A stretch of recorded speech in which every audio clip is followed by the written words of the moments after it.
Score bars, bottle caps, payday bars, and my voice. Sometimes you just can't get enough of the best things in life. Now you can enhance your multiplayer gaming podcast experience and get more of what you love, like 2 bonus episodes every week.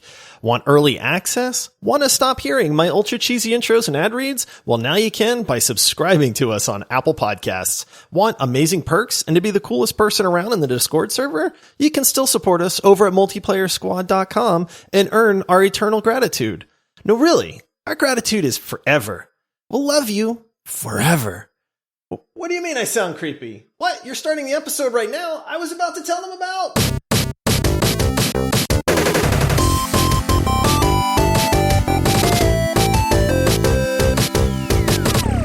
Hello, squad mates. Thank you for tuning in to another episode of the Multiplayer Gaming Podcast. We are 2 dads who love to talk about gaming, and if you like what we do here, please make sure to rate our show 5 stars, leave a review, and please consider supporting the show through Apple subscriptions or through Patreon by going to multiplayersquad.com. I am your host, Paul. And joining me, as always, I think right now he's sorting through all of these games coming up for release, drowning in available gaming content from Gamescom this week. And I think, like me, he just doesn't know how he's supposed to fit in all of these games into his schedule. It's Josh. It is a good problem to have, Paul, but I don't think the people realize listening that there are times where it's a little stressful, man. Yeah. You and I have occasionally gone dude, we have this game that we're in the middle of playing. We have this game that's coming up that we told people we're going to review. We have this new release that we really want to be able to dive into. Oh, and by the way, I still love playing Overwatch and Rocket League in my spare time. Oh, but this big release is coming up, so we should probably look into that one a little bit so we can talk about it's tough being a professional, Paul. A lot of it's the time of year because in those winter months in particular, in preparation for Christmas, you always have a whole bunch of huge, game releases. And there is just so much to talk about. This week, like I mentioned, we had Gamescom where we got to see some new announcements. We have a lot of games coming out before the end of the year. And we do also have some games that did get pushed back that are coming out in early 2022. And so I think we just have so much stuff to cover in the next few months. It's definitely a little overwhelming, but at least I'd rather have that problem than the other, where there's a huge drought and there's nothing to play. That's very true. And there are some mega games coming up that I'm very pumped about. I mean, we might just be the Battlefield 2042 podcast for a month, and then the Halo Infinite podcast for a month. It's possible, but we'll see. All right. So for this episode here, we are releasing this on a Thursday, which means it's This Week in Gaming. These are our TWIG episodes. We normally talk a little bit about what we've been playing in our spare time and then talk about gaming news. This week, there's just been so much content. I think we'll just go straight into news. And I think we're just going to kind of pare it down to 4 upcoming games. And I think that'll probably take up the half hour here. But there has just been so much to come out of this week. And so I thought we'll just go through these 4 games in order of release. So the first one that I wanted to talk about here is a game that is definitely right up my alley. It's a game called Martha is Dead, which, by the way, is a great title. I'm already sucked in. I already want to know who's Martha, what happened, Well, why is she dead? Why is she dead? Exactly. And this one is set for release later this year. It is funny to me that we don't have an exact date because there's only 3 months left of 2021, but it is supposed to come out before the end of the year. This is a psychological horror game, which I know is right up our alley. I love those kind of horror games. Yep. And this one takes place back in 1944 Italy during World War II. But do you want to tell the people a little bit about this one? Number one, I mean, there's horror games like Outcast. Which one is it? I can't remember, but it's Outlast, right? Yeah, Outlast. Yeah, so there's horror games like that where they're just very gory and kind of scary. There's your Phasmophobia, which is the supernatural stuff. But every now and then you get these psychological horror games, which are my absolute favorite.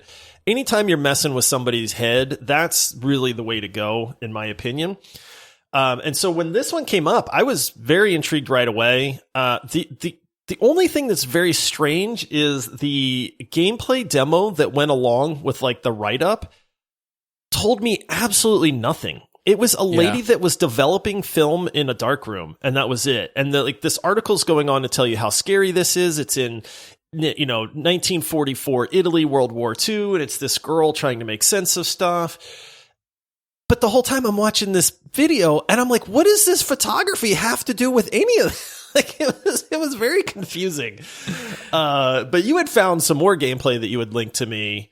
Yeah. Which actually showed some of the walking around and the atmosphere of the game and stuff like that. And it's definitely creepy looking. It was a very small snippet, so it's kind of hard to glean a lot of info from that.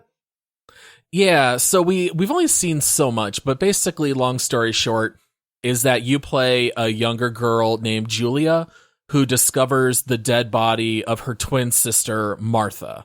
So you can already tell this game is going to be very dark content-wise. I mean, it's a horror game anyway. You would kind of expect it. So it definitely has some heavy subject matter.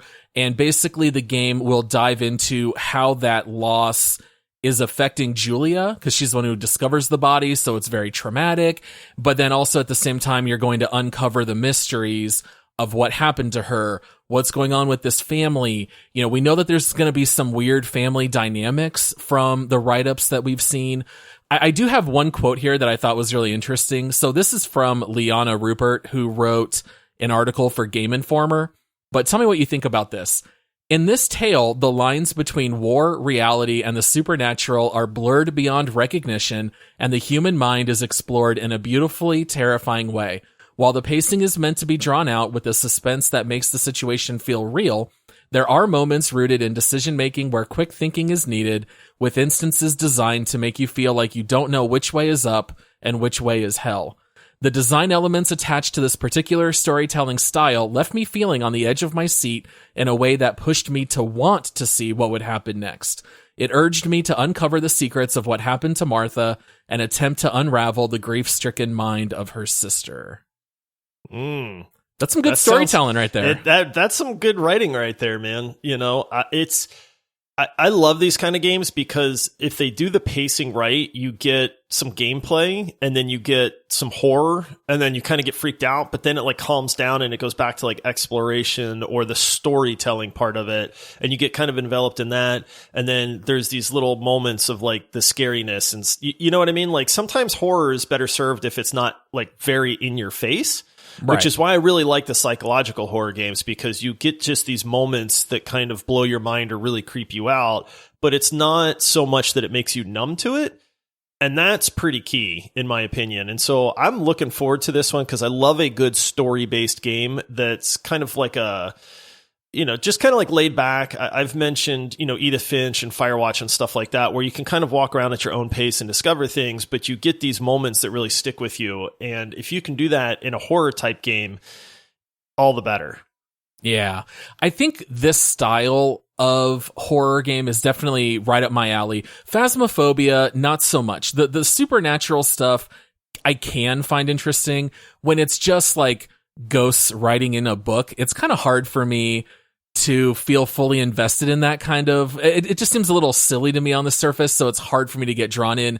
If it's a game like this where your character is not sure what's real and whether or not they actually saw something, and you're questioning whether or not you're losing your mind, and it's dark and twisted and you've got these twists and turns, this is very much more up my alley. I can't wait to get my hands on this one. This is exactly what I'm looking for from the genre. And this one does not look like an interactive movie. It definitely has more gameplay. I know when you were watching some of the gameplay, I was in Discord with you, and even you got like kind of excited when like a ghost comes out and like grabs the main character and, you know, some stuff like that. There's some freaky parts in it already, which is good. Photography plays a big part in this game. I'm not sure how they're going to develop that, but there's like a couple times where they showed you using a camera and you had to focus in on an object and have the right lighting and the framing and stuff like that.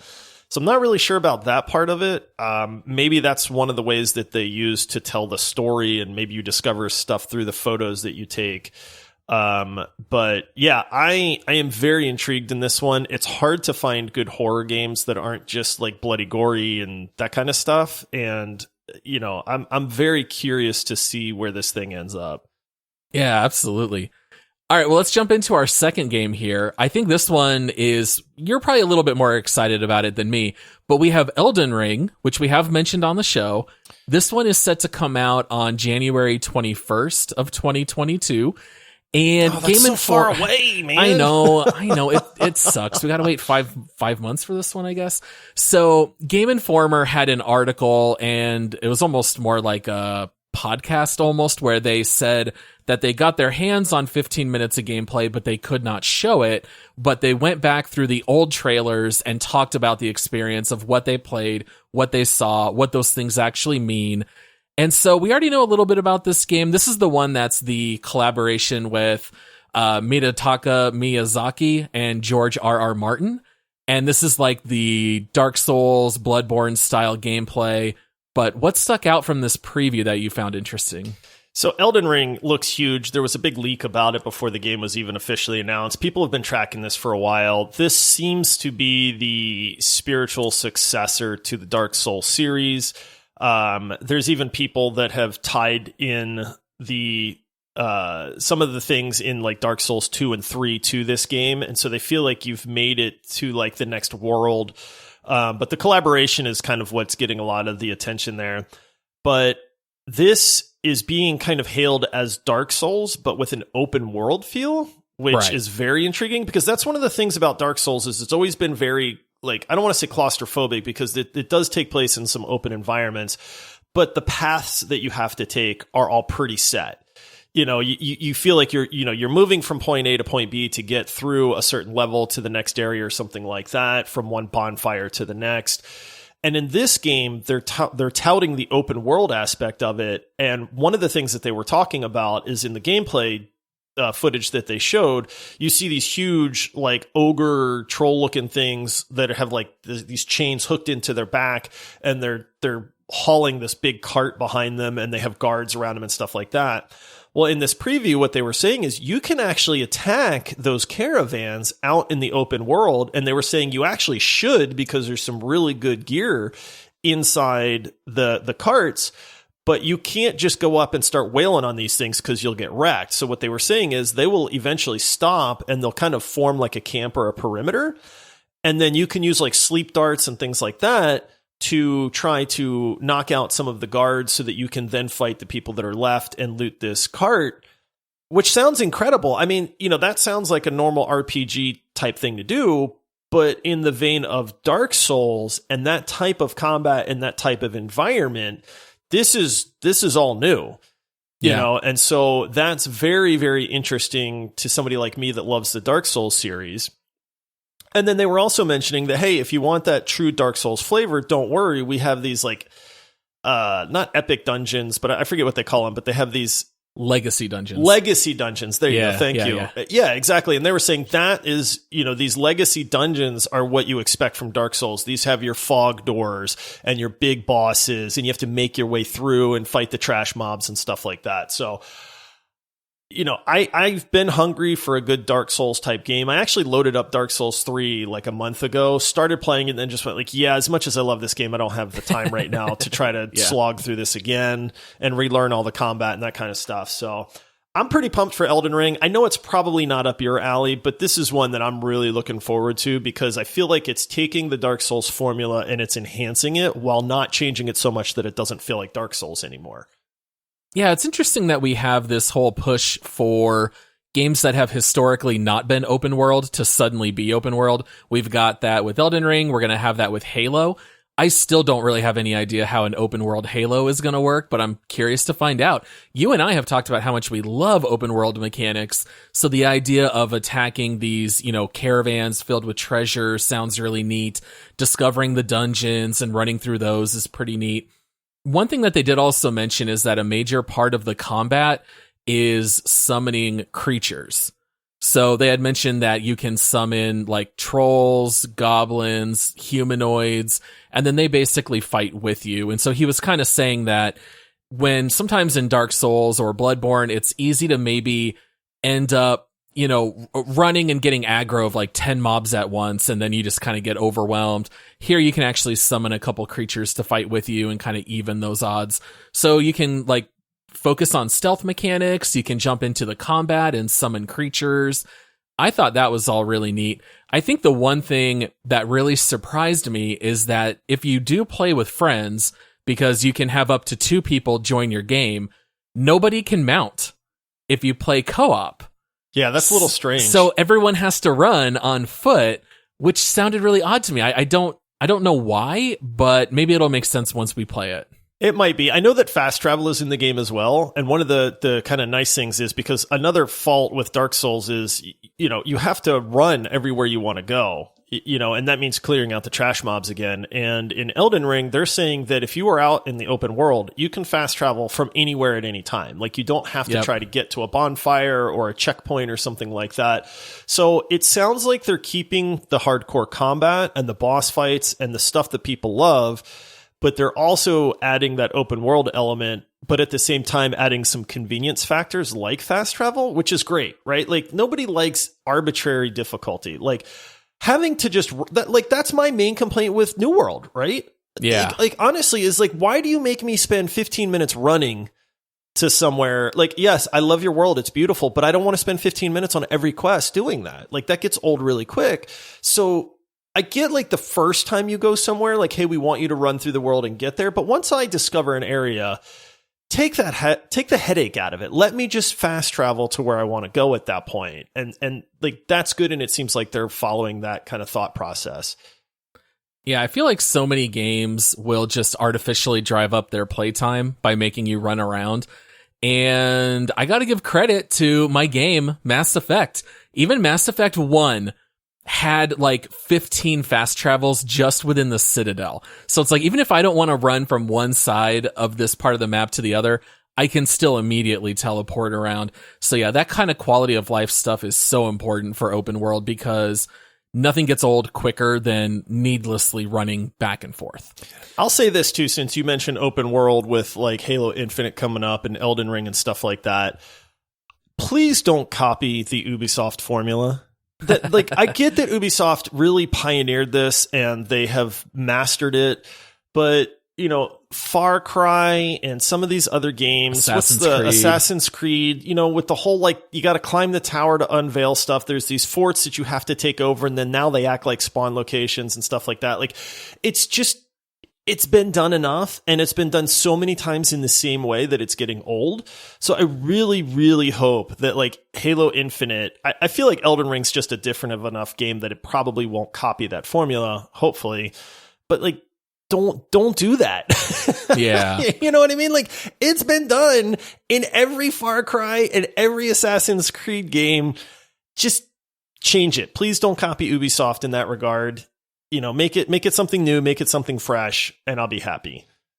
Yeah, I feel like we're kind of due for some breakthroughs with open world mechanics, and we'll see who's able to maybe bring in that new genius idea, and that way we can play something a little bit new and fresh. Yeah, I hope so. All right, well, let's go ahead and take a short break to hear from one of our sponsors. All right, Paul, we love our listeners, so it's time to help them out. You see that guy listening? Yeah, that guy plays games using his earpods from his phone. I know, it's a travesty. Well, we're here to help out. Head over to multiplayerpodcast.com/Logitech and see what you've been missing out on. From mice to keyboards to headsets and everything in between, they've got something that's sure to improve your gaming experience. The best part is, they won't break the bank, and since they're extremely high quality, they're gonna last. Do yourself a favor and improve your game over at multiplayerpodcast.com/Logitech. All right, Josh, we've talked about Martha is Dead and Elden Ring. The next game that we have up on the docket is a game that was announced at Gamescom, and Saints Row is getting a full reboot, and this one's just going to be called Saints Row. They're kind of going the God of War route. Let's make this super confusing by having, just the baseline title. And this is going to come out in February 2022. Have you played any Saints Row games, Josh? I was going to say, Paul, I have a confession. I have never played Saints Row. any of them okay. at all. You don't really know what you're missing. I don't know what I'm missing at all. I've heard they're bananas. I've heard they're very over the top. I have heard they're kind of Grand Theft Auto-ish in like the open world city, kind of do whatever you want, whenever you want kind of thing, with like obviously overarching missions and stuff like that.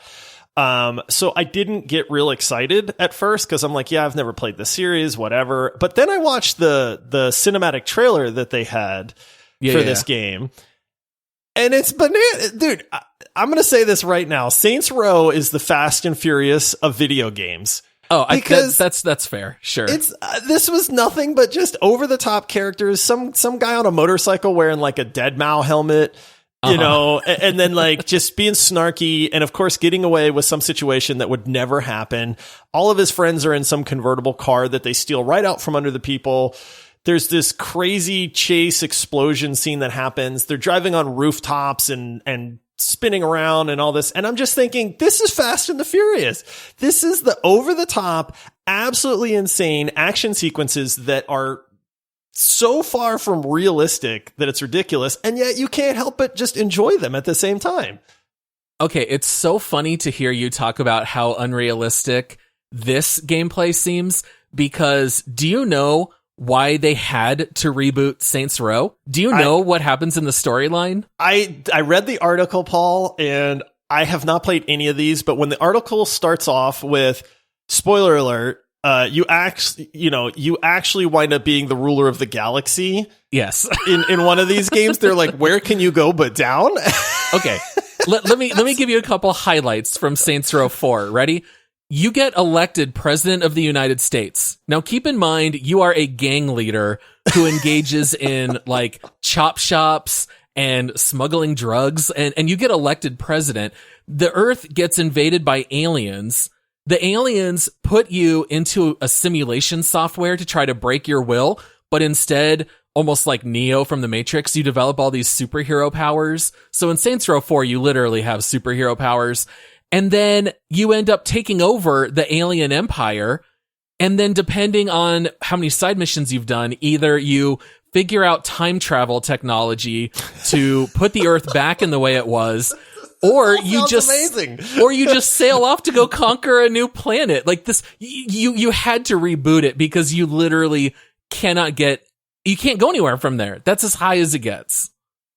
I've never played these games, but I love them already. I'll be honest with you. I need to check these out. I think Saints Row 3 is free right now on Epic Game Store, right? Now, can you play them if you know nothing about the series whatsoever? Oh, yeah, absolutely. Okay, yeah, so they don't like tie into each other. Okay, because this sounds like my kind of bananas. Like, honestly, a game where there's alien invasions, I get to rule the galaxy, you know, it's just the people that come up with this stuff, you just have to laugh. Oh, yeah. Like, the Grand Theft Auto games are already parodies of pop culture and stuff like that. And then Saints Row just says, well, we're just going to do a parody of a parody. And it's literally going to be in outer space and aliens and time travel and simulations. I love it. I think it's very funny. It's not as prestigious as Grand Theft Auto, obviously, but you just have to know that going in. They're very goofy, but they're highly memorable. I also remember, I don't remember which Saints Row it was, but I remember it was the first time that character creation just let me go full bonkers mode, where I had this 7'6" woman who wore clown makeup and weighed 600 pounds. And like, you get that in all the cutscenes and in all the interactions. And I just remember laughing, thinking it was the funniest thing in the world, because you just look so out of place in these games when you're, you know, dressed and outfitted like that. But yeah, I'm very excited that they're rebooting Saints Row. It does seem like they have really reined it in. It's going to be just confined to this area, which is inspired by the American Southwest. It's our backyard. Hey, we know that area. It looks an awful lot like New Mexico, Arizona, where we live. Yeah, so we got Saints Row coming up here next February. I love that they're saying, hey, we're reining this back because we have to kind of start back there. And yet at the same time, them reining it back, our cars jumping off of roofs, spinning around, you know, stealing a car full of weapons right out from the noses of the gangsters. I mean, if this is reined in, That sounds crazy to me because this is as far from reined in as I think I've seen in a game trailer. Yeah, and it's funny how quickly they got there. Like, it was only 4 Saints Row games to hit that. You know, Fast and Furious, they've kind of gradually become superheroes. They literally do go into space in Fast and Furious 9.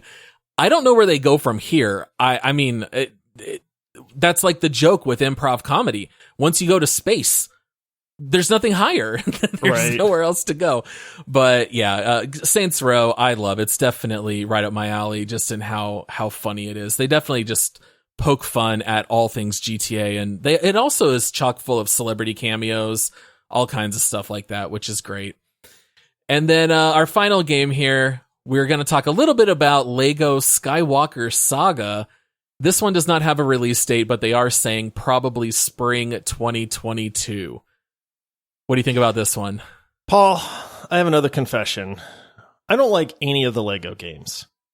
I'm not crazy for them either. I have seen gameplay. I feel like I have been at a friend's house and taken the controller and played for 10 minutes. And then I just go yeah, the game mechanics are very simple. I don't get the whole Lego aspect. I didn't play with Legos as a kid. So the whole Lego thing is lost on me. And so I don't like Lego games. And I know that they take all of these huge pop culture things like Batman and Star Wars and Indiana Jones and Jurassic Park, Avengers, and they do all that, which I love all that stuff. So you think that it would tie in that I would enjoy these games, but I just don't. I've never gotten into any of them. So when I saw this Lego, the Skywalker Saga, I was like, oh, another Lego game. Okay, whatever. But then I started watching the footage on this, and this game looks legit. Color me interested in a Lego game for the first time ever, because it takes from episode 1, all the way to Rise of Skywalker, and all of them are tied in. All of the characters are there. That classic Lego humor is there, which I do get a kick out of. I mean, that does make me chuckle, but there's space combat scenes in this. There's lightsaber duels. There's just little story parts where you're looking around and exploring and stuff. And so I'm a huge Star Wars fan. And I don't know if the gameplay is going to hold up, but the trailer looks mighty, mighty good on this. So what about you? Now, I know that you like Star Trek better than Star Wars, and everything is forgivable, Paul. So don't feel bad for that. Okay. The full quote that I've always said is, if you want a popcorn action movie, Star Wars is better. If you're looking for a human dramatic story, Star Trek is where you want to be. But anyway, I love them both. Now, the Lego games, I have played a lot. Way more than I would care to, mostly because of my time when I was working at a boys group home several years ago. We could play video games, but they had to be rated E. And so a lot of times they would come down to be Lego games. And we would play a lot of the original, Batman and Star Wars Lego games. And they're not terribly difficult, right? I mean, you have unlimited lives. You just run through it. It's incredibly casual. I think it's fun to go through it with your kids. It's very charming. They add their own little jokes into these, pop culture references. This, I looked at the trailer and I was like, I've already played episodes 1 through 6. I'm assuming they have Lego episode 7 through 9. I haven't played that, but to me, it just kind of felt like, well, I've already been there, done that. So I'm not really interested in picking it up. If my kids wanted to and asked me to, I'd pop in and play with them here and again. It's fun co-op stuff, but I don't know. It didn't seem to really offer anything new compared to what's already out. See, I haven't played the other one, so I don't have that comparison. I do know that if a game is too easy, it's an instant turnoff for me. Mm-hmm. I need some challenge. If there's no challenge whatsoever, it doesn't matter how great the game is. I will lose interest very, very quickly. And so with the Lego games, I don't know, are they making them intentionally easy to appeal to the broadest market possible? Yes. Because if they are, even if it's exactly Star Wars and even if it looks amazing, I will have zero interest in something like that, which it makes me a little sad because the game, the graphics look great. The game looks great. They do a very, very good job in the trailer of sucking you into that Star Wars universe. And maybe that's what I was feeling. But if it's just super easy, collect these little Lego pieces, I don't get into the collection stuff anymore. Like, you remember like the old like ukulele and Banjo-Kazooie and stuff where you had to run around the level and find like the 10 gold coins? Yes. Like, that just doesn't do it for me anymore. Yeah, I'm 100% with you. I think it was GTA 4 they had where you had to find like 50 coins in the open world city, and it was like impossible to try to do. I just don't like Spyro the Dragon, Sonic, like some of these old games where the whole point of the game was just run around the level and collect stuff. I have zero interest in that stuff anymore. It used to be great, like honestly, but that's not what interests me anymore. And I feel like the Lego games might be that. But again, I just don't have enough knowledge to do it. But they've never drawn me in before. I did think this trailer looked amazing. So maybe it'll be the first. Well, you get 9 for 1. So it's literally the whole saga. And the best part of the Lego games, honestly, I've just always found it hysterical when you shoot someone with like a laser or whatever they call the pistols. Blaster, thank you. Like you shoot them with a blaster and they just explode into Lego pieces and then they just like fall into a little pile on the floor. There is something really funny and charming about that is very satisfying. All right. Well, Josh, that's about all that we have time for here today. So thank you so much for joining us for This Week in Gaming. We will be back with a bonus round episode on Monday. And if you wanted to know, our next deep dive episode is going to be on 12 minutes. So if you haven't checked out that game and you want to know what we're talking about, you still have a little bit of time to get some playtime in there. And I think that's it. Any other announcements, Josh? Anything else that people need to know? 12 minutes is going to be an interesting conversation because that's an interesting game. Interesting game. Pretty short game. I'll be curious to see how long that episode is. It's 12 minutes, Paul. So, yeah, once again, we'd like to ask that you rate our podcast 5 stars. Please leave a review if you haven't done so. And if you do pledge some support on Patreon, which you can do at multiplayersquad.com, you'll get a shout out on the show. And whether you pledge on Patreon or through Apple subscriptions, you do get 2 bonus quick take episodes every week. So we would be very grateful if you wanted to help support the show. You can do it one of those 2 ways. Also, if you want to come hang out with the multiplayer gaming podcast community, you can do that on Discord. Check out the link in the episode description, and that's totally free. And we would love to come see you on Discord also. All right, everyone. Happy gaming. Have fun. Another week in gaming. There's so many games out there. I hope that you guys have all kind of found your own niche of what you want to play right now, and we'll see you guys again on Monday. As long as everybody plays Battlefield 2042 with us, I really want like half of a server of just multiplayer podcast people. You want a full 64 v 64 battle of all squad mates? I call dibs on the commander. I want to boss enough. Everybody around. I'll just be the medic. I'll just go resurrect everyone. All right. We'll see you guys on Monday. All right. See you, everybody.